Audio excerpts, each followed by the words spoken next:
रसिक महानुभाव, भक्तिमती देवियों, आइए अब कुछ समय के लिए एकाग्र और शांत चित्त से नाम रामायण के माध्यम से गोस्वामी जी ने भगवान नाम की महिमा का जो दिव्य प्रतिपादन किया है उसका रहस्य हृदयंगम करने की चेष्टा करें। वैसे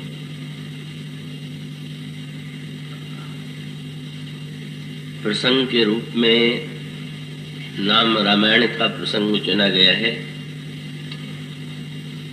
लेकिन कल कथा के प्रारंभ में यह बात आपके समक्ष रखी गई थी कि उन्होंने नाम भगवान की तुलना 3 अवतारों से की और वे 3 अवतार हैं नृसिंह भगवान, भगवान राम और भगवान कृष्ण। तो यूँ कह सकते हैं कि ये नाम रामायण तो है ही, क्योंकि नाम रामायण का अधिक विस्तार से वर्णन किया गया है, पर यह भी कह सकते हैं कि नाम का नृसिंहायन और राम नाम का कृष्णायन गोस्वामी जी ने इन तीनों का ही, दोनों का सांकेतिक और नाम रामायण का अधिक विस्तार से वर्णन किया है। तो नृसिंह के रूप में उन्होंने नाम का जो स्वरूप प्रस्तुत किया, कल यही कथा के अंत में बात चल रही थी। आइए थोड़ा उस नृसिंह स्वरूप पर भी विचार कर लें।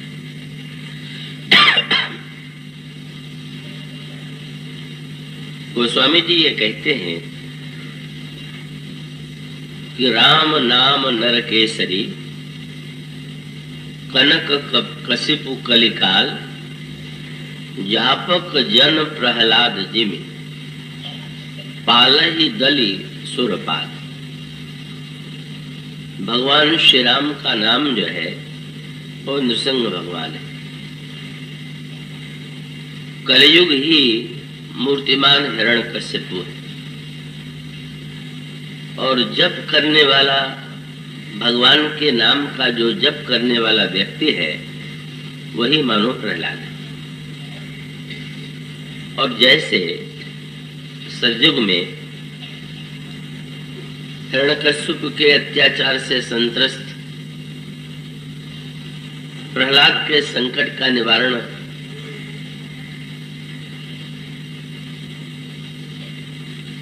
गोस्वामी जी हिरण्यकश्यपु की तुलना कलियुग से करते हैं। हमारे पुराणों में काल के विभाजन का बड़ा विस्तृत वर्णन किया गया है और उसका तात्पर्य यह है कि अगर हम व्यक्ति की ओर देखें तो ऐसा लगता है कि व्यक्ति एक अलग इकाई है, और ऐसा भी भ्रम होता है कि शायद जो अलग दिखाई देने वाला व्यक्ति है वो पूरी तरह स्वतंत्र है। पर गहराई से विचार करके देखें तो व्यक्ति स्वतंत्र प्रतीत होने पर भी उतना स्वतंत्र नहीं है, और इसीलिए उसे अगर क्रम की दृष्टि से विचार करें तो इसका तात्पर्य यह है कि हम सब यहाँ जो बैठे हुए दिखाई दे रहे हैं वो भिन्न भिन्न व्यक्ति दिखाई दे रहे हैं, पर जिस आधार पर हम सब टिके हुए हैं वो आधार एक ही है। और इसका अभिप्राय यह है कि कहीं भी आप बैठे हुए क्यों न दिखाई दे रहे हों, मूल आधार के रूप में पृथ्वी। और इसका अर्थ ही हुआ कि देश से भी व्यक्ति जुड़ा हुआ है। उसे ब्रह्मांड कह लीजिए, उसे पृथ्वी कह लीजिए, पर व्यक्ति कहीं न कहीं देश के आधार पर टिका हुआ है। किंतु अगर देश के संदर्भ में विचार करके देखें तो ये देश स्वयं किसके आधार पर टिका हुआ है? तो ये वर्णन किया गया कि व्यक्ति देश के आधार पर टिका हुआ है और देश जो है वो काल के आधार पर टिका हुआ है। इसी का पुराणों में सांकेतिक वर्णन किया गया कि पृथ्वी जो है वो भगवान शेष के मस्तक पर विद्यमान है। तो शेष का वस्तुतः तात्पर्य काल तत्व है। तो जो बहिरंग दृष्टि से देखते हैं उन्हें एक असंभव सी बात प्रतीत होती है, पर गहराई से विचार करके देखें तो काल जो है वही सबसे अधिक शक्तिशाली है। काल से जुड़ा हुआ है देश और देश से जुड़ा हुआ है व्यक्ति। तो ऐसी स्थिति में यूं कह ले कि अगर एक व्यक्ति स्वतंत्रता पूर्वक कुछ करना भी चाहे और सारे देश का वातावरण अशांत हो तो चाह करके भी वो जो चाहता है वो नहीं कर सकता है। और इसी प्रकार से ये जो काल तत्व है ये और भी विलक्षण है।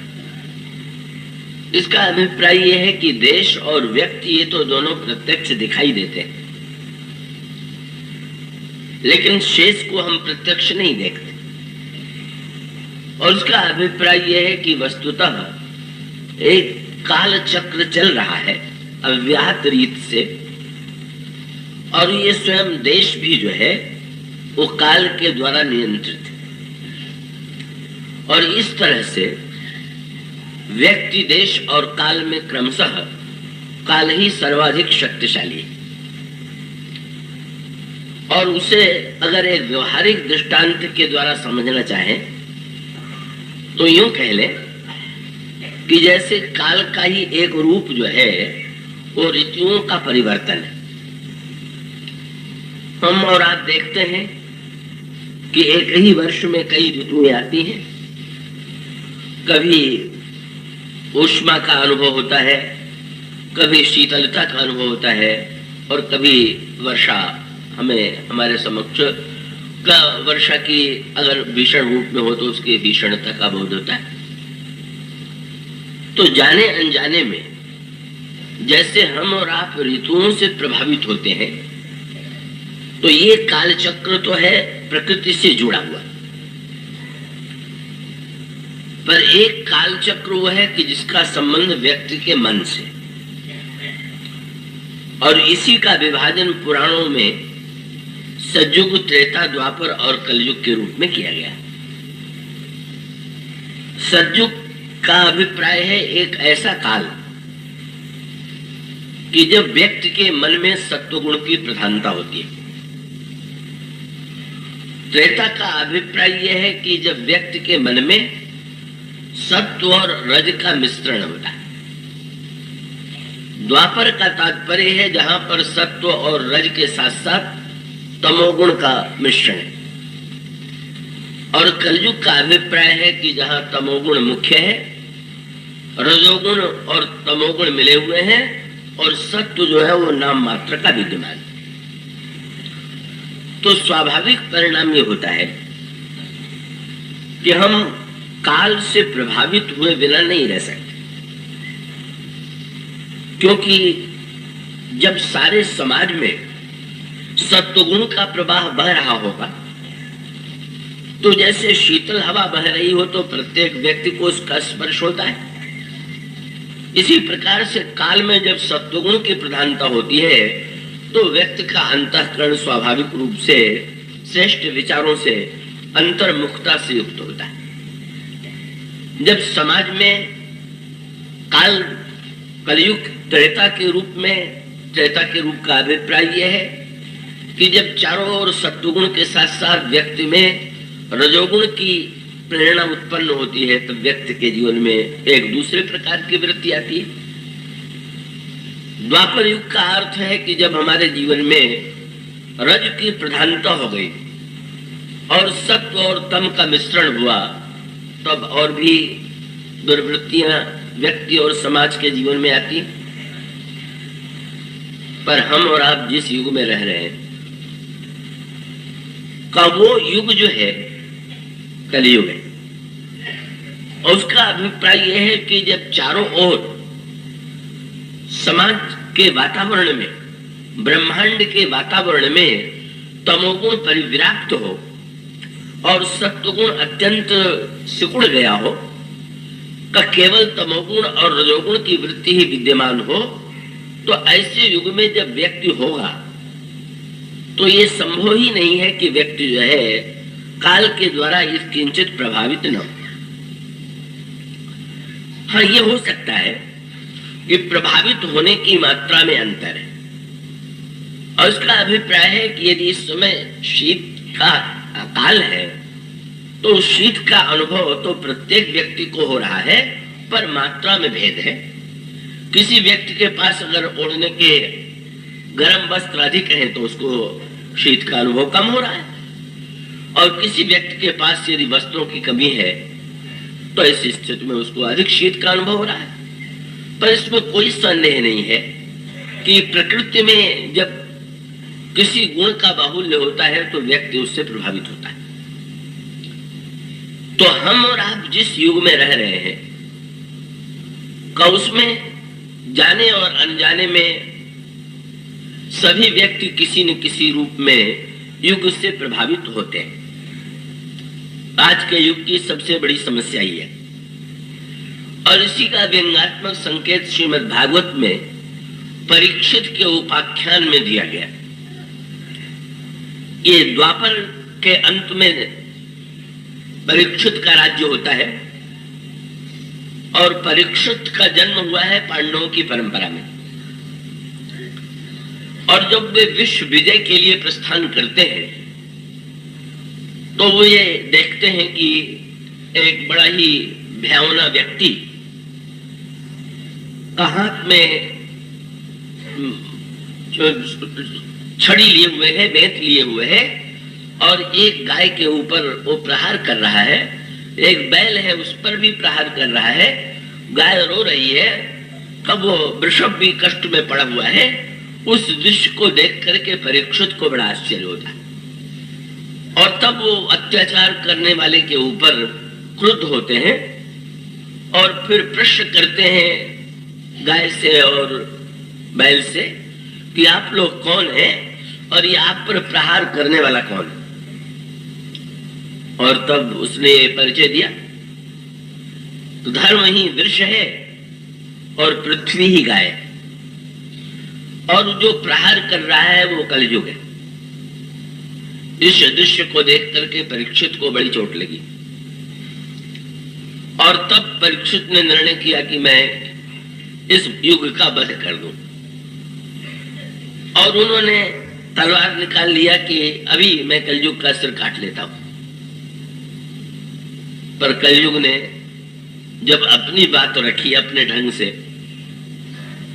कि आप जब सृष्टि के निर्माण में हमारा एक काल निश्चित किया गया है, तो आप हमें विनष्ट करने की बात सोचने के स्थान पर मुझे किसी रूप में संयमित करके रहने दें। और तब कलयुग के रहने के लिए कुछ स्थान परीक्षित ने बताए, और परीक्षित प्रसन्न होकर के चले गए कि उन्होंने युग को नियंत्रित कर दिया। पर यही काल का व्यंग है कि उन्होंने जो स्थान कलयुग के रहने के लिए निश्चित किए थे उसमें से उन्होंने सोने का भी नाम ले लिया था। तुम स्वर्ण में निवास कर। और उस समय जो ही उन्होंने सिर पर मुकुट धारण किया, कलयुग उनके सिर पर आके बैठ गए। ये बड़ी पुराणों की व्यंग्यात्मक गाथा है कि जो व्यक्ति युग को बदलने चला था, मिटाने चला था, अनजाने में युग भी इतना विलक्षण है कि स्वयं उसके सिर पर सवार हो गए। और कैसी विडंबना है, यही है काल की विलक्षणता। और उसके पश्चात उनको प्यास लगती है, और प्यास लगने के पश्चात वो ऋषि के आश्रम में जाते हैं। ऋषि जो है ध्यान में निमग्न है। परीक्षित बड़े ही विनम्र स्वभाव के, लेकिन इस समय उनका रजोगुण और तमोगुण जागृत हुआ। रजोगुण ने कहा कि अरे मैं देश का राजा आया हुआ, और मुझे देख करके भी ये बैठे हुए, ये मेरा अपमान है। देश के राजा का तो प्रत्येक व्यक्ति को सम्मान करना चाहिए। और उनके अंतःकरण की जो तमोगुण की वृत्ति थी, उसको ये लगा कि ये ध्यानवान नहीं किए हुए हैं, ये तो पाखंडी, मुझे देख के उठना न पड़े इसीलिए बैठे हुए। और तब तमोगुण की इतनी वृद्धि हुई कि उन्होंने मरे हुए सांप को उनके गले में डाल करके उनको अनादृत करने की चेष्टा की। पुराण की कथा का व्यंग ये है कि सचमुच काल ऐसे व्यक्तियों को भी प्रभावित कर लेता है कि जो काल की बुराई से परिचित ही नहीं होते हैं, काल की बुराई को मिटाना चाहते हैं, लेकिन कहीं न कहीं काल उन्हें अपनी दिशा में संचालित करता है। यही है काल की अद्भुत क्षमता। मानो अच्छे से अच्छा व्यक्ति भी, श्रेष्ठ से श्रेष्ठ व्यक्ति भी युग से प्रभावित हुए बिना नहीं रह पाता। अब उस युग से प्रभावित होने के पश्चात उसके निराकरण का जो स्वरूप है वो श्रीमद् भागवत में प्रस्तुत किया गया। क्योंकि जब वे मुकुट उतारते हैं तो तत्काल कलयुग का केंद्र वहां से हट जाता है। और इसका अर्थ यह है कि दो प्रकार के व्यक्ति होते हैं, जिनके सिर पर कलयुग 24 घंटे सवार रहता है, और कुछ लोग ऐसे होते हैं कि कुछ समय के लिए सवार हो जाने के बाद फिर उनके सत्वगुण का पुनः उदय होता है और वे अनुभव करते हैं कि अरे मैंने क्या किया। और तब परीक्षित ने ऐसा अनुभव किया मुकुट उतारते ही कि अरे कितना बड़ा अनर्थ हुआ, मैंने रजोगुण और तमोगुण से प्रेरित होकर के एक महात्मा का अपमान किया, ये तो मुझसे बड़ी भूल हो गई। और वहां फिर दूसरा पक्ष है क्या, ऋषि कुमार के अंतःकरण में जो वृत्ति आई वो क्या थी। वो ऋषि तो ध्यान में निमग्न है, लेकिन उनके पुत्र से जब किसी ने कहा कि परीक्षित ने आकर के तुम्हारे पिता के गले में सर्प को डाल दिया, तो उन्हें क्रोध आ गया। ये भी युग की विडंबना थी। उनमें बदला लेने की वृत्ति आई, और बदला लेने की वृत्ति आई तो शाप दे दिया। अच्छा, वो अहंकारी राजा इतना धृष्ट हो गया है कि वो ऋषियों का अपमान करता है, तो जिस सर्प को इसने गले में डाला है, यही सर्प जो है 7वें दिन जीवित होकर के उसको डस लेगा। बहुत बढ़िया बात है। फिर वही सर्प मरा हुआ है और जीवित होकर डस लेगा, इसका अर्थ क्या है कि जब तमोगुण और रजोगुण का अभिमान व्यक्ति में आता है तो उसको लगता है कि काल सर्प मर गया है। वो समझता है कि काल को समाप्त कर दिया है, पर काल तो कभी मरता नहीं। वो तो जीवित होकर के अहंकारी व्यक्ति को डसेगा, यह अवश्यंभावी। परिणाम क्या हुआ, जब ऋषि की आंखें खुली वो सत्व में थी। अब ये योग और ध्यान की प्रक्रिया जो है वो सत्व प्रधान है। कलयुग सब जोगी विज्ञानी करि हरि ध्यान तरणी भव प्राणी। और जब उन्होंने सारा समाचार सुना तो वो तो सत्व में स्थित थे। उन्होंने अपने पुत्र की भर्त्सना किया कि अगर राजा से कोई अनजाने में कुछ क्षणों में विकृति आ ही गई थी तो क्या तुम्हें बदला लेने के लिए इस प्रकार का शाप देना चाहिए था? अब क्या किया जा सकता है? और फिर उसके पश्चात श्रीमद् भागवत की मूल भूमिका यह है कि यह संदेश परीक्षित के पास भेज दिया जाता है, और 7 दिन में मृत्यु का अर्थ है कि संसार में प्रत्येक व्यक्ति की मृत्यु जो है वो तो सर्प के काटने से ही होगी। हाँ, किस 7वें दिन होगी इसका कोई ठिकाना नहीं, किसकी आयु में कौन सा 7वां दिन है, पर वो तो प्रत्येक व्यक्ति के सामने समस्या है। और तब परीक्षित ने जब ये अनुभव कर लिया तो फिर उन्होंने सोचा कि 7 दिन का हम क्या सदुपयोग करें। काल की समस्या आ गई, भूल हो चुकी, दंड भी हमें स्वीकार करना होगा, पर हम दंड को जीवन में कैसे स्वीकार करें कि दंड वरदान के रूप में परिणित हो जाए। और तब वे शुकदेव के द्वारा भगवान की मंगलमयी कथा सुनते हैं, और अंत में सर्प के द्वारा डस लिए जाने पर भी मृत्यु के क्षण में वो पूरी तरह से का आत्म तत्व में स्थित हो चुके हैं, और उनके अंतःकरण में मृत्यु का भय नहीं। इस कथा का सारा तत्व यह है कि ये जो काल है वो अत्यधिक शक्तिशाली है और अच्छे से अच्छे व्यक्तियों को प्रभावित कर लेता है, और हम सब लोगों से कभी न कभी ऐसा अपराध होता है जो नहीं होना चाहिए। पर उसके निवारण का उपाय यही है कि हम ये 2 ही माध्यम है, भगवत कथा और भगवत नाम। बस इस युग से अगर युग की समस्या का हम समाधान पाना चाहते हैं तो उसका अभिप्राय यह है कि जैसे परीक्षित ने भगवत कथा का आश्रय लिया, इसी प्रकार से कलि की समस्याओं का समाधान पाने के लिए और कलि के प्रतिकूल समय का सदुपयोग करने के लिए हमें भगवान की कथा सुननी चाहिए। और भगवान की कथा सुनने का भी फल क्या है? ये जो भगवान नाम है, ये भगवान नाम वस्तुतः कथा का भी चरम फल है। कथा सुनते सुनते हमारे अंतःकरण में भगवान के नाम की महिमा का बोध हो, और नाम की महिमा का बोध हो करके हम अपने जीवन में नाम का आश्रय लें। आता है उत्तराखंड में काकभूषण जी ने जो अपनी आत्मकथा सुनाई है, उसमें उन्होंने अपनी कथा जो आत्मकथा प्रारंभ की है वो कलयुग से प्रारंभ की, और आपने उस प्रसंग को पढ़ा होगा कि उन्होंने बताया है कि कलयुग में लोगों की मनस्थिति कैसे हो जाती है। जब उन्होंने बड़े विस्तार से वर्णन किया तो गरुड़ जी आतंकित हुए, महाराज ये तो बहुत ही बुरा युग है, और इस युग की समस्या का समाधान इस बुरे युग का निर्माण ही क्यों किया गया? तो उन्होंने तुरंत कहा कि भाई ये युग है तो बहुत बुरा, लेकिन कुछ इसमें विशेषताएं भी है जो अन्य युगों में नहीं थी। और क्या है? तो उन्होंने जो दोहा कहा उसमें यही वे कहते हैं, 2 ही बात आपको 2 सूत्र के रूप में मिलेगी श्रीमद् भागवत और रामायण में। रामचरितमानस में भी ये कहा गया कि कलयुग केवल हरि गुण गाहा सुमिरत नर पावई भव था। भगवान का चरित्र जो है वो कलयुग का आश्रय है। और दूसरे दोहे में काकभूषण जी गरुड़ से कहते हैं, भाई इस युग में चाहे जो दोष हो, पर एक ऐसा गुण है जो अन्य युगों में नहीं, और वो क्या है?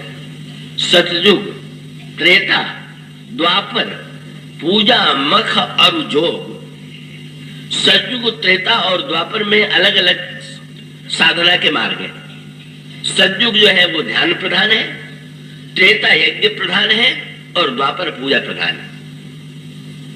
कलयुग, और वो तुरंत कहते हैं सतयुग, त्रेता, द्वापर, पूजा, मख और जोग। जो गति हो सो कलि हरि नाम ते पावहि लोग। जो गति पूजा, यज्ञ और मख के द्वारा होती है, का वही इस युग में भगवान के नाम के द्वारा वही गति प्राप्त हो जाती है। गोस्वामी जी की बात हम लोगों के लिए बहुत प्रामाणिक क्यों है? क्योंकि वे हमारे युग के हैं, और हमारी युग की समस्याओं का उन्होंने अनुभव किया और उस समस्या का समाधान उन्होंने जिस भगवान नाम के द्वारा पाया, उन्होंने हम सब के लिए वो भगवान नाम की महिमा जिसका उन्होंने प्रत्यक्ष रूप से अपने जीवन में अनुभव किया, बार बार वे आश्वासन देते हैं कि अगर युग की समस्या का समाधान आप पाना चाहते हैं तो इस समय सबसे बड़ा साधन जो है एकमात्र भगवान का नाम। इसीलिए जब वे कलयुग की तुलना हिरण्यकशिपु से करते हैं कि हिरण्यकशिपु कलयुग है, तो आप हिरण्यकशिपु का वर्णन जरा पढ़ लीजिए पुराण में। हिरण्यकशिपु इतना बड़ा शक्तिशाली कि सारे संसार के मनुष्य ही नहीं, देवता और मुनि भी उसके वशीभूत, और सब के सब जो है वो हिरण्यकशिपु का ही गुण गाने लगे। और नारद जी ने तो एक वाक्य ऐसा लिख दिया है कि जिसको पढ़ करके थोड़ा आश्चर्य होता है, पर उनका तात्पर्य बहुत बढ़िया है। उन्होंने कहा उस समय हिरण्यकशिपु की सभा में जितने गायक आते थे, गंधर्व आते थे, देवता आते थे, तो वे सब हिरण्यकशिपु का गुण गाते थे, मैं भी उनमें था। विचित्र बात उन्होंने ये कह दी। हिरण्यकशिपु का एक ऐसा विलक्षण प्रभाव कि एक महामुनि भी प्रभावित हो गया, उसमें उद्देश्य दूसरा था। अन्य लोग तो हिरण्यकशिपु के बल से इतने आतंकित थे कि सब लोग उसका गुण गाते थे, पर नारद जी जब गुण गाते थे तो व्यवहार में तो यही लगता था कि अन्य देवता और मुनियों की तरह नारद भी डरे हुए, पर उनके मन में कहीं न कहीं ये भावना रहती थी कि अरे भाई हिरण्यकशिपु चाहे जितना बड़ा जितना बुरा हो, पर इसी के द्वारा प्रहलाद का जन्म होगा जो भक्त के महानतम आचार्य होंगे, इसलिए अंत में परिणाम के रूप में प्रहलाद की स्मृति से कि जिसके माध्यम से जन्म होगा, बोले कलयुग की निंदा की जानी चाहिए। लेकिन जब उसका ये पक्ष देखते हैं तो यही लगता है कि भाई नहीं नहीं, ये भी गुण, ये युग जो है, नारद जी ये मान करके हिरण्यकशिपु का गुण गाते हैं कि प्रहलाद का जन्म यहाँ होगा। तो भाई जब करने वाला ये वहां तो प्रहलाद सतयुग में तो प्रहलाद और हिरण्यकशिपु अलग अलग थे, पर हमारे आपके जीवन की विडंबना ये है कि हमारे आपके जीवन में प्रहलाद और हिरण्यकशिपु दोनों हम ही लोग हैं। और ऐसी स्थिति में एक और गहराई से अगर हम और आप झांक करके देखें तो हमें अपने जीवन में हिरण्यकशिपु दिखाई देगा, और दूसरी ओर हमारे जीवन में प्रहलाद भी है। हिरण्यकशिपु जिसके विषय में कल कथा में बात कही गई थी, जिसने ईश्वर के अस्तित्व को अस्वीकार कर दिया, जो बड़ा पुरुषार्थी है, बड़ा समर्थ है, और सब कुछ होते हुए भी वो ईश्वर के अस्तित्व को स्वीकार नहीं करता, एक नास्तिकता की वृत्ति जो हिरण्यकशिपु में है। ऐसी नास्तिकता हमारे आपके जीवन में भी कभी न कभी आती है, विशेष रूप से जब कुछ हमारी इच्छाओं के प्रतिकूल होता है तो हम अनास्थावान बन जाते हैं। लेकिन ये जप करने वाला कैसा होना चाहिए, ये कहा जा सकता है कि भगवान के नाम की महिमा का इतना वर्णन तो किया जाता है, लेकिन क्या वो नाम की महिमा का प्रत्यक्ष अनुभव लोगों को हो रहा है? क्या नाम लेने वालों के जीवन में युग की समस्याएं समाप्त हो गई हैं? ये प्रश्न किया जा सकता है, लेकिन गोस्वामी जी ने सूत्र दे दिया और वे कहते हैं कि अगर हिरण्यकशिपु अनास्था का प्रतीक है तो जप करने वाले को प्रहलाद भी बनना पड़ेगा। मुख्य तात्पर्य है प्रहलाद बन करके जब हम जप करेंगे तो निश्चित रूप से नाम की महिमा का हमें प्रत्यक्ष दर्शन मिलेगा, और प्रहलाद बन करके अगर जप नहीं करेंगे तो तत्काल लाभ नहीं होगा, पर भविष्य में प्रहलाद बनने की प्रेरणा मिलेगी।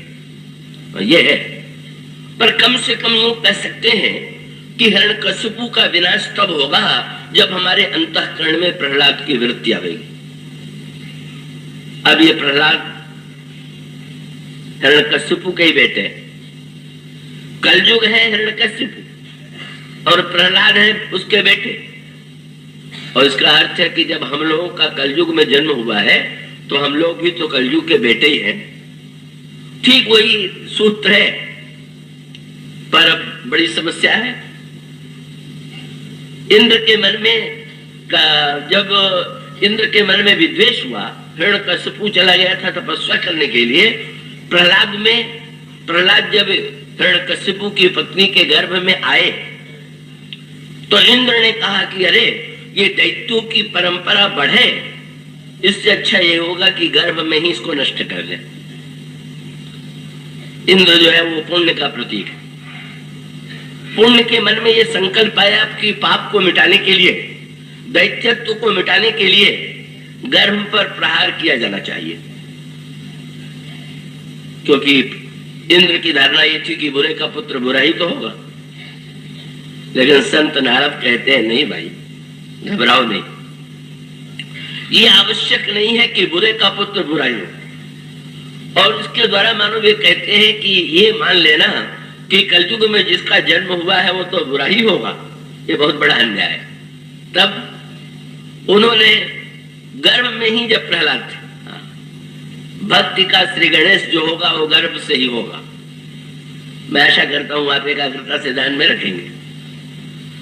प्रहलाद ने पिता की उपेक्षा की ऐसा लगता है, पिता के इस मत को अस्वीकार कर दिया। पिता को बड़ा महत्व दिया गया है,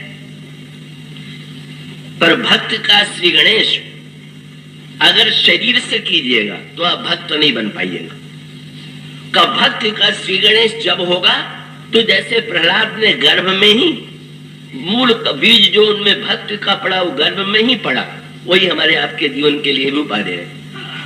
और गर्भ का अभिप्राय, अगर हम केवल ये मान लेंगे कि जिस माता के गर्भ से मेरा जन्म हुआ है, जिस पिता के द्वारा हमारा जन्म हुआ है, वही मेरे मूल कारण है और हमें उनके प्रति कृतज्ञ होना चाहिए और उनकी आज्ञा का पालन करना चाहिए, तो क्या होगा? अगर माता पिता श्रेष्ठ वृत्ति वाले हुए तो वो जो आदेश देंगे वो उपयुक्त आदेश होगा। लेकिन माता पिता की अगर वृत्ति उस प्रकार की न हो तब हम क्या करें? बस उसका अर्थ क्या है कि माता के प्रति कृतज्ञ होना चाहिए, पिता के प्रति कृतज्ञ होना चाहिए, पर परम पिता और जगन माता को भूल नहीं जाना चाहिए।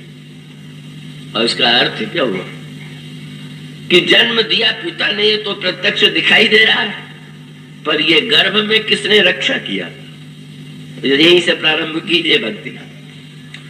बस जो मूल से प्रारंभ करेगा उसके अंतःकरण में भक्ति का संस्कार पड़ जाएगा। और रहीम का प्रसिद्ध दोहा है, जब उन्होंने कहा रन बन बैरी विपत्ति में रहीमन मरियन रोए। रहीम कहते हैं युद्ध में, विपत्ति में, प्रतिकूलताओं में रोक करके आप चिंतित मत होइए।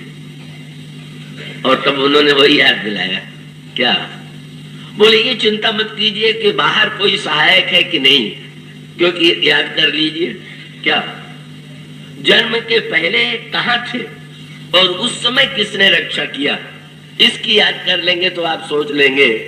और वो सूत्र उदय देते हैं, रन बन बैरी विपत्ति में रहीमन मरियन रोए। अरे जो रक्षक जननी जठर सो हरि गए के सोए। माता के गर्भ में रक्षा करने की सामर्थ्य न माता में है और न तो पिता में है। का माता तो धारण करती है, पर वस्तुतः रक्षा तो ईश्वर के द्वारा होती है। बस मूल अंतर प्रहलाद की दृष्टि में ये था कि हिरण्यकश्यप ये कहता है कि मैं तुम्हारा पिता हूं और पिता की आज्ञा का पालन करना तुम्हारा धर्म है। और प्रहलाद कहते हैं कि मैं पिता की आज्ञा का ही तो पालन करूंगा, पर परम पिता की आज्ञा को छोड़ करके केवल पिता की आज्ञा को महत्व देना, ये तो कई बार वर्णन आता है ना। प्राचीन काल में परंपरा थी कि जिसका नमक खा ले उसकी सेवा करनी चाहिए। कृतज्ञता को बड़ा महत्व दिया जाता था। नमक खा लेने का अर्थ है जिसने हमारे लिए कुछ किया है, हमारा कर्तव्य है कि बदले में हम उसके उस किए गए उपकार के बदले में उसकी सेवा करें। लेकिन इसका सूत्र क्या है कि वो तो ठीक है, लेकिन इसी के आधार पर भक्ति कब बनेगी? कब? बोले जब याद करें, जब ये याद करेंगे कि इन्होंने मेरे लिए इतना किया और हमें ये करना चाहिए, तो जरा ये भी याद कर लें कि ईश्वर ने हमारे लिए कितना किया। और जब संसार में किसी का नमक खाने पर उसका इतना ध्यान रखा जाता है, तो जो जीव न जाने कितने जन्मों से हमें खिला रहा है, पिला रहा है, रक्षा कर रहा है, उसके प्रति भी तो हमें कृतज्ञ होना चाहिए।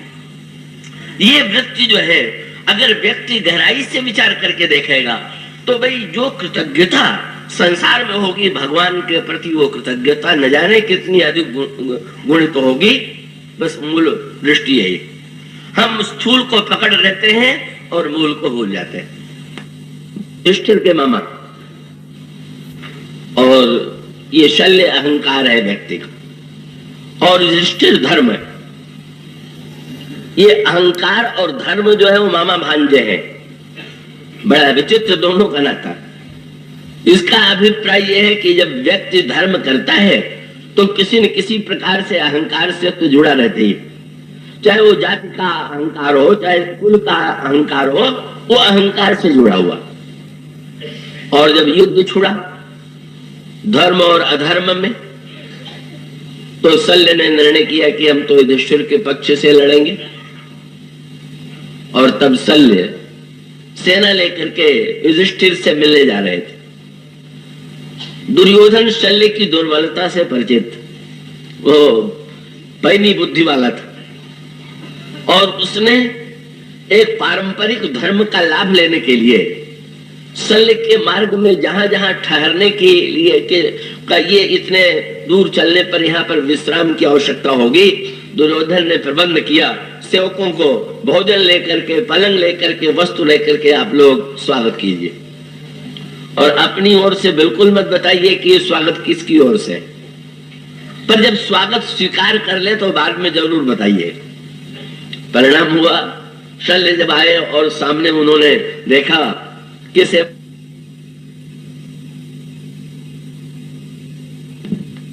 प्रातः काल धन्यवाद देने लगे सेवकों को कि देखो तो युधिष्ठिर को मेरा कितना ध्यान है कि जिन्होंने मेरे लिए आप सबको भेजा और आपने बड़ा सुंदर प्रबंध किया।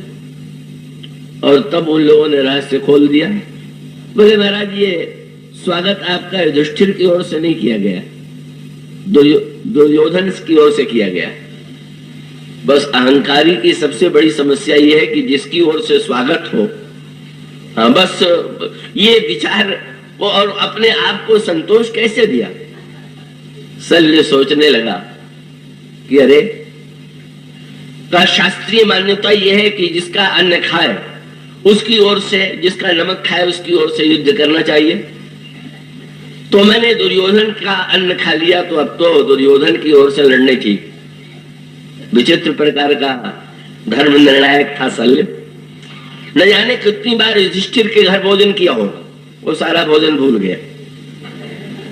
एक दिन केवल अनजाने में का दुर्योधन का अन्न बिना सोचे समझे खा लिया, और उसने धर्म की ये व्याख्या की कि मुझे दुर्योधन की ओर से लड़ना चाहिए। और सचमुच उसने दुर्योधन की ओर से युद्ध भी किया, और उस युद्ध में शल्य भी मारा गया। इसका तात्पर्य यह है कि वस्तुतः जब हम अहंकार ग्रस्त बुद्धि से धर्म का निर्णय करते हैं, तो हम धर्म के शब्दों को पकड़ लेते हैं, धर्म के तात्पर्य को भूल जाते हैं। अगर वो गहराई से विचार करके देखता तो उसको दुर्योधन की ओर नहीं, युधिष्ठिर की ओर, और वो गहराई से विचार करके अगर देखता कि दुर्योधन के साथ युद्ध के साथ नहीं, युधिष्ठिर के साथ, और वो युधिष्ठिर के साथ की जिनके साथ भगवान है। पर अहंकार का दुर्भाग्य है कि वो अच्छा करने के बाद भी भगवान के विरुद्ध चला जाता है, धर्म के विरुद्ध चला जाता है, और उसमें शल्य का विनाश होता है।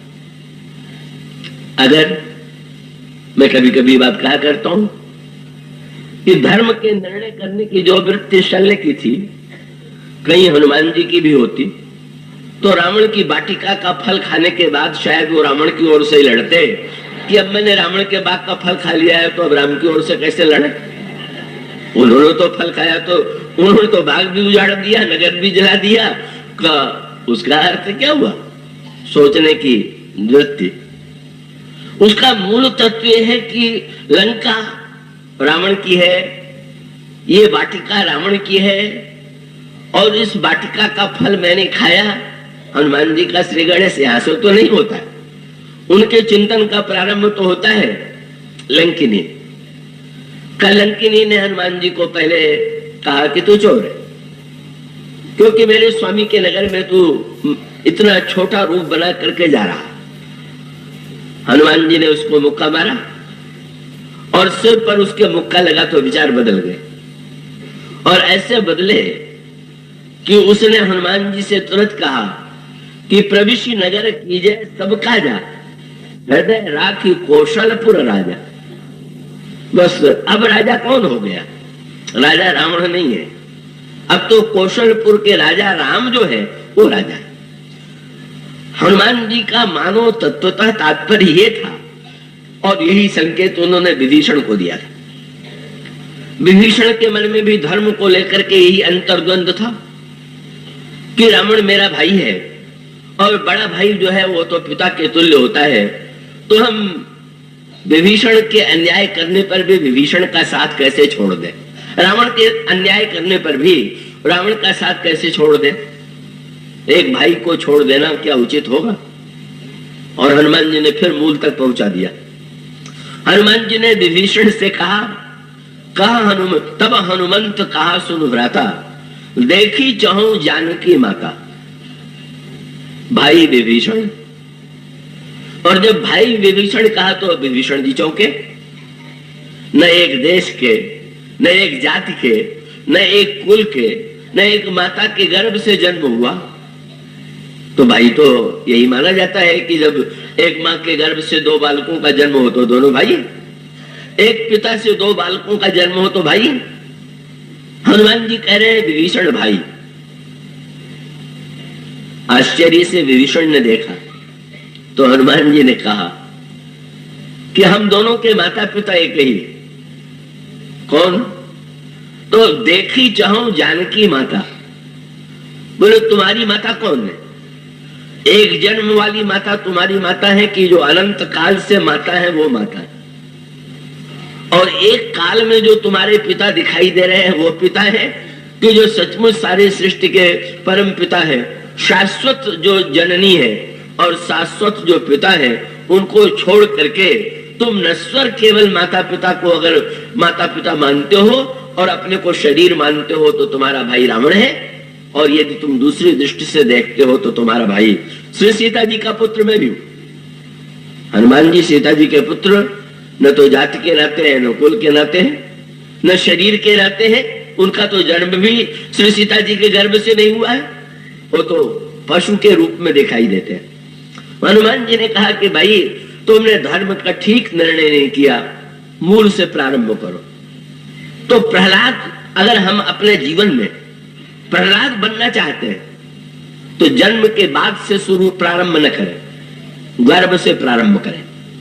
नारद ने यहीं से एक संस्कार प्रहलाद के अंतःकरण में डाल दिया, और जब गर्भ से भक्ति का संस्कार लेकर के प्रहलाद का जन्म हुआ, जब करने वाले के अंतःकरण में भी धर्म का यही रूप होना चाहिए, जो धर्म जो है भक्ति से युक्त है वही धर्म है। और उसके पश्चात प्रहलाद बढ़ने लगे। हिरण्यकशिपु प्रसन्न है, मेरा पुत्र है तो मैं जैसा बनाना चाहूंगा वैसे तो बनेगा।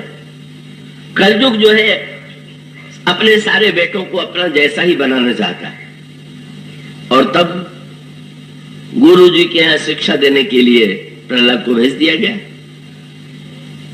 पर वो शिक्षा कौन सी? यहीं से मतभेद प्रारंभ हो गए। गुरु को शिक्षा को आदेश दिया गया है, ये विडंबना है। कलयुग जो है वो गुरु से शिक्षा लेता नहीं, वो तो गुरु को भी बताता है कि तुम्हें क्या शिक्षा देनी है। मैं जहां ये नहीं कि आपको जो ठीक लगे वो बताइए, मुझे जो ठीक लगता है उसी को बढ़िया ढंग से आप कह दीजिए। तो हिरण्यकशिपु ने भी गुरु जी से कह दिया कि आपको राजनीति की शिक्षा देनी है, आपको अर्थ की शिक्षा देनी है, आपको कूटनीति की शिक्षा देनी है। और वो युग की विडंबना कि बेचारा गुरु भी डरा हुआ है। वही रामचरितमानस में बात लिखी गई, सचिव वैद गुरु तीन जो, प्रिय बोलहि भय आस, तो राज धर्म तन तीन कर, कोई वेगही नास। यही देखती वृत्ति है। नाम तो गुरु है, और गुरु का अर्थ तो है कि गुरु हमारी अपेक्षा अधिक ज्ञानवान है, और जो उपयुक्त ज्ञान वो देना चाहे वो दे।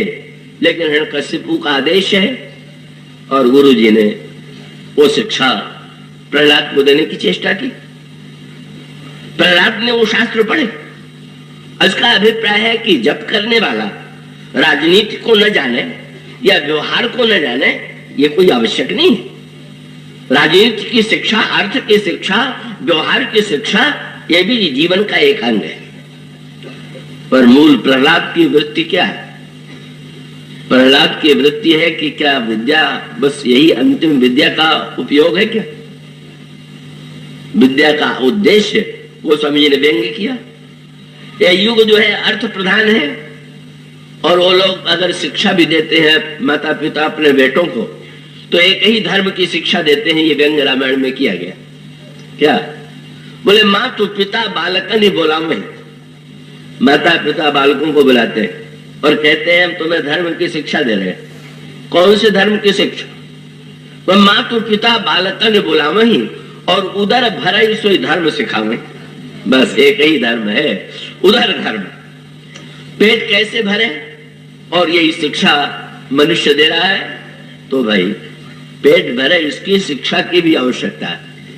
लेकिन मन की भूख, मन को जो भूख है, बुद्धि को जो भूख है, व्यक्ति केवल शरीर ही तो नहीं है मनुष्य। क्योंकि क्या शरीर, अगर शरीर ही भूख का नाम हो तो पशु में भी विद्यमान है। तो भाई व्यक्ति की विशेषता तो यही है कि उसके मन में भी भूख है, उसकी बुद्धि में भी भूख है। और प्रहलाद जिन्होंने सत्संग के द्वारा, नारद के द्वारा ही गर्भ से संस्कार पाया है, वे तुरंत देख लिया कि गुरुजी तो ये पाठ नहीं पढ़ा रहे हैं, और नहीं पढ़ा रहे हैं। वो रामायण में वो बहुत व्यंग्य आया। काकभूषण जी ने आत्मकथा जब अपनी सुनाई, तो उन्होंने कहा कि जब मेरा जन्म हुआ, तो जन्म होने के पश्चात मुझे माता पिता विद्यालय में उन्होंने भेज दिया। लेकिन बोले समझो सुनो गुनो नहीं भावा। अध्यापक लोग जो पढ़ाते थे उसको सुनता भी था, मैं समझता भी था, पर वो हमें प्रिय नहीं लगता था। काकभूषण जी से गरुड़ जी ने पूछा क्यों? विद्या तो बड़ी श्रेष्ठ है। तो उन्होंने सुंदर एक संकेत किया। दो पशु हैं, एक गधा और एक गाय। देखने में पशु जाति में गाय की गणना होती है, यद्यपि वो हम लोगों के लिए परम वंदनीय है, लेकिन कम से कम व्यवहार में विभाजन करेंगे तो पशु के रूप में। और दोनों में अंतर क्या है? गधा बोझ ढोने की कला में बड़ा निपुण है, चाहे जितना बोझ ला दीजिए उठा लेगा, और गाय उतना बोझ नहीं ढो पाएगी। लेकिन कितनी विलक्षण बात, गधा बोझ ढोता है, चाहे आप उसके ऊपर चंदन लाद दीजिए और चाहे कूड़ा करकट लाद दीजिए, वो तो दोनों को ढोता ही ढोता है, और उसके जीवन में उसका कोई प्रभाव नहीं। और गाय का अभिप्राय है कि जो दूध लिए हुए है, और वो अपने बछड़ों को ही नहीं दूसरों को भी ऐसी वस्तु देती है कि दूसरों की प्यास मिटे, दूसरों की भूख मिटे। तो उन्होंने ये कहा कि भाई गधी विद्या, उन्होंने शब्द यही कहा, वो विद्या जो गधों की तरह व्यक्ति को केवल पुस्तकों का बोझ ढोना सिखाती है, उससे मैंने छुट्टी पा लिया। क्यों? उन्होंने बात के कहा कि मुझे जब माता पिता पढ़ाते थे, गुरुदेव पढ़ाते थे, समझो सुनो गुनो नहीं भावा। क्यों? बोले सुन खगेश अस कौन अभागी, खरी सेव सुर धेनु ही त्यागी। मुझे तो भक्ति की कामधेनु चाहिए थी, भला ये ढोने वाली विद्या को लेकर के मैं क्या करता। लेकिन समाज में तो व्यक्ति ढोने वाली विद्या को ही ढो रहा है, का वो भक्ति रूपा कामधेनु की चिंता नहीं कर रहा है। और हिरण्यकशिपु भी अपने बेटे को उसी विद्या का छात्र बनाना चाहता है। पर नारद के सत्संग से जिनमें इतना परिवर्तन हुआ है, वो स्वयं तो ही है भक्त, अपने साथियों को भी बैठा लेते हैं और बैठा करके उनके सामने कि भगवान की मंगलमयी भक्ति का, भगवान के भगवान नाम की महिमा का। इसका अर्थ है कि सत्संग के द्वारा हमारा कर्तव्य है कि हम स्वयं तो अपने जीवन में परिवर्तन करें ही, अपने आसपास वालों को भी, जो बालक अभी उससे अपरिचित हैं, उन तक भी वो संदेश पहुंचाने की चेष्टा करें। और प्रहलाद ने यही किया।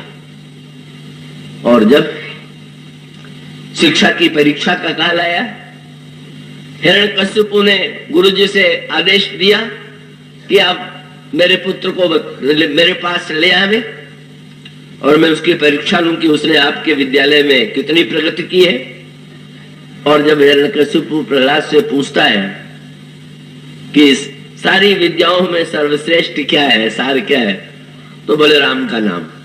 बस अब तो हिरण्यकशिपु को क्रोध का कोई ठिकाना नहीं, सबका सार जो है वो नाम है। रामायण में इस बात पर बड़ा बल दिया गया। जब समुद्र में विष निकला, तो समुद्र में विष निकलने के बाद देवताओं ने कहा महाराज इस विष का क्या किया जाए, ये तो हम लोगों को जलाए डाल रहा है। तो भगवान ने कहा कि शंकर जी को जाके पिला दो। आश्चर्य हुआ, स्वयं न पी करके शंकर जी के पास भेज रहे हैं। जब किसी ने भगवान से पूछा तो उन्होंने कहा कि मैं बिल्कुल न्याय कर रहा हूं। क्या? बोले तुम लोगों को पता नहीं है, एक बार और समुद्र का मंथन हुआ था, पर उस समुद्र के मंथन में जो अमृत निकला वो अकेले शंकर जी ने पी लिया। तो मैंने सोच लिया कि भाई जब वहां अकेले अमृत पी गए तो आप अकेले विष भी स्वयं ही पीजिए। तो पूछा लोगों ने कि कौन से समुद्र का मंथन हुआ था, तो रामायण में लिखा हुआ है कि वेद है समुद्र, और एक बार ऋषि मुनि और देवताओं ने मिल करके वेद समुद्र का मंथन किया। ब्रह्माम बोधि समुद्भवम कलिमल प्रध्वंसनम चाभ्यम। जब उसमें मंत्र निकले वेदों के, जब मंथन किया गया तो वेदों में मंत्र निकले और ऋषि मुनियों और देवताओं ने अब मंत्रों का बंटवारा कर लिया। जो कर्मकांडी मुनि थे उन्होंने कर्मकांड के मंत्रों को ले लिया, जो ज्ञानी और वेदांती थे उन्होंने वेदांत के मंत्रों को ले लिया, जो कर्मयोगी थे उन्होंने यज्ञ के मंत्रों को ले लिया। सब ने अलग अलग मंत्रों को बांट लिया। तो उसमें हुआ क्या, जब वेद का मंथन किया गया तो उसमें राम नाम निकला। तो ऋषि मुनियों ने सोच करके कि बड़े बड़े मंत्र ठीक हैं, दो अक्षर का क्या महत्व है, वो बेचारे पहचान नहीं पाए कि अमृत तो यही है, सार तो यही है। सो शंकर जी ने कहा सारा वेद आप लोग ले जाइए, दो अक्षर हमको दे जाइए। और शंकर जी ने वो दोनों अक्षर जो है श्रीमच्छम्भु मुखेन्दु सुंदर वरे संशोभितम सर्वदा संसारामय वेशजम सुखकरम श्री जानकी जीवनम धन्यास्ते कीर्तिनः पिबन्ति सततम श्री राम नामामृतम। इसका अर्थ क्या हुआ? आज भी वही की समस्या है कि भाई अगर एक मंत्र सैकड़ों मंत्र हो और एक वो राम नाम हो तो व्यक्ति के तराजू तो यही है कि इतने मंत्र का जो फल होगा। शंकर जी का गणित और हम साधारण व्यक्ति के गणित में बहुत बड़ा अंतर है। शंकर जी तो सर्वदा विचित्र बात करते हैं, उनका गणित अनोखा है। कब रामायण में आया है पार्वती जी नित्य शास्त्र नाम का जप करती हैं, और एक दिन भगवान शंकर के भोजन का समय हुआ तो उस समय तक पार्वती जी का जो पाठ था वो नहीं हुआ था। पाठ नहीं हुआ था तो शंकर जी से उन्होंने कहा महाराज मैं पाठ किए बिना कैसे भोजन करूं? तो शंकर जी ने एक श्लोक पढ़ दिया। उन्होंने कहा राम रामेति रामेति रमे रामे मनोरमे सहस्त्र नाम तत्तुल्यम राम नाम वरानने। पार्वती वस्तुतः तुम ये जो पाठ करती हो एक राम नाम से ही उतने फल की प्राप्ति होती है। इसका अभिप्राय क्या कि संसार में विस्तार का महत्व है और भगवत तत्व में संक्षेप का महत्व है। अब इसका अभिप्राय है कि एक व्यक्ति जब वृक्ष को देखता है तो वृक्ष के बड़प्पन को देखता है कि कितना ऊंचा चला गया, और दूसरा व्यक्ति देखता है कि इसके मूल में बीज कितना छोटा सा। तो बीज तो छोटा होगा ही, लेकिन बीज में ही तो वृक्ष समाया हुआ है। और जब पार्वती जी ने भगवान शंकर की बात सुनी तो उन्होंने राम नाम लिया और साथ में भोजन किया। रामायण में पंक्ति आती है, सह सहस नाम सम सुनिश्य बानी जप जेई पिय संग भवानी। और तब भगवान शंकर ने क्या किया? शंकर जी का एक रूप आपने देखा होगा, अर्धनारीश्वर, जिसमें आधा शरीर शंकर जी का और आधा पार्वती जी का। गोस्वामी जी कहते हैं जिस दिन पार्वती जी ने राम नाम लेकर के भगवान शंकर के साथ भोजन किया, उसी दिन शंकर जी ने अपना अर्धनारीश्वर रूप बनाया। क्यों? शंकर जी ने, पार्वती जी ने पूछा, महाराज आप तो मुझे बड़ा स्नेह करते थे, पर आज ही आपने अपने आधे शरीर में मुझे क्यों सम्मिलित कर दिया? उन्होंने कहा अभी तक तुम विचारों में मेरे निकट तो थी पर अभिन्न नहीं थी, इसलिए आज जब तुमने मेरे राम नाम की आस्था का जो केंद्र है उस पर तुमने विश्वास किया तो हम तो मिल करके बिल्कुल एक हो गए। अब हमारे तुम्हारे आप में थोड़ी ही दूरी, कब व्यक्ति दो होंगे तो चाहे जितने पास हो फिर भी तो दूरी होगी, वो दूरी भी आज मिट गई। इसका अभिप्राय यह है कि व्यक्ति को विस्तार में आस्था है, व्यक्ति को नन्हे से राम नाम को ये सोच करके कि केवल 2 अक्षर है। वेदों में शंकर जी ने केवल राम नाम लिया और उन्होंने कहा कि सारे वेद मंत्र आप लोग ले लें, मुझे और कुछ नहीं चाहिए। भगवान विष्णु ने कहा उस दिन अकेले पी गए थे, अब जरा विष ले जाओ और परीक्षा हो जाए कि वो जो पहले अमृत पिया था वो प्रभावशाली है कि जो विष भेजा जा रहा है वो प्रभावशाली है। अब दोनों की तुलना हो जाए। शंकर जी को दिया गया। पहले तो शंकर जी ने पूछा कि इसको किसने भेजा? भगवान विष्णु ने। गदगद हो गए। हम लोगों के जीवन में जब दुख आता है तो उस दुख के विष से हम जलने लग जाते हैं, पर शंकर के समान जिनका विश्वासी हृदय, वो पूछते हैं कि दुख किसने भेजा है। अगर हमारे प्रभु ने ही भेजा है तो फिर चिंता की बात नहीं। अगर ईश्वर ने भेजा, शंकर जी ने सब सुना, पूछा गया, जहर पी गए और कोई असर नहीं हुआ, कोई विष का प्रभाव नहीं पड़ा। और जब विष का कोई प्रभाव नहीं पड़ा तो किसी ने शंकर जी से पूछ दिया, महाराज जिस गल से संसार जल रहा था आप उससे बच कैसे गए?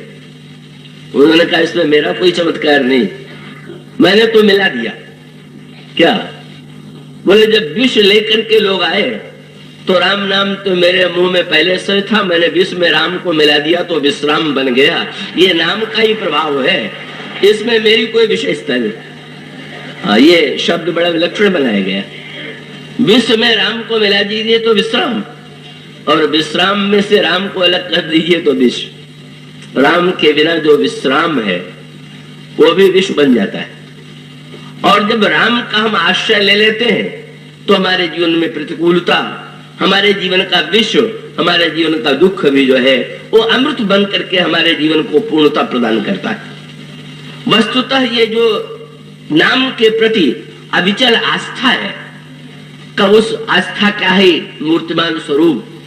सब जब प्रहलाद से हिरण्यकश्यपु ने पूछा शास्त्रों में तुमने क्या पढ़ा, तो उन्होंने कहा कि सब पढ़ा पर सबका सार तो राम नाम।